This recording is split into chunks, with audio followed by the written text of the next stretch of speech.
ગરમીની અસર, શાકભાજીનો ઉતારો ઘટી જતાં ભાવ 1.5 ગણા વધી જાય છે। ઉનાળામાં ઓછા વપરાતા રીંગણના ભાવ પણ બમણા થઈ ગયા। ડભોઈ શહેર અને તાલુકામાં વીતેલા સપ્તાહમાં ગરમીએ રાડ પડાવી દીધા બાદ તેની સીધી અસર શાકભાજીના પાક પર થઈ છે।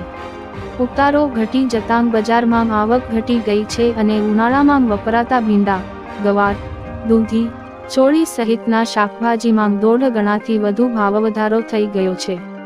ઉનાળામાં ઓછા વપરાતા રીંગણના ભાવ પણ લગભગ બમણા સાથે મોંઘવારી પણ લોકોને દજાડી રહી છે। જૂન મહિનાના ઉત્તરાર્ધમાં સતત 8 દિવસ સુધી 42 થી 44 ડિગ્રીના હીટવેવને પગલે શાકભાજીનો ઉતારો પણ ઘટી ગયો છે। સામાન્ય રીતે ઉનાળામાં ભીંડા, ગવાર, દૂધી, ચોળી કારેલા જેવા શાકભાજીનો મહત્તમ વપરાશ થાય છે અને લીંબુનું સેવન પણ વધી જાય છે, પરંતુ સતત એક સપ્તાહના હીટવેવને પગલે ખેતરમાં શાકભાજીના ઊભા પાક પર બેઠેલ કળીઓ અને ફૂલોને ભારે નુકસાન થતાં પાકનો ઉતારો ઘટી ગયો। વિવિધ શાકભાજીના ભાવ આસમાને પહોંચતા ગૃહિણીઓ પરેશાન। Reporter Fazal Razak, Khatri, GPK news.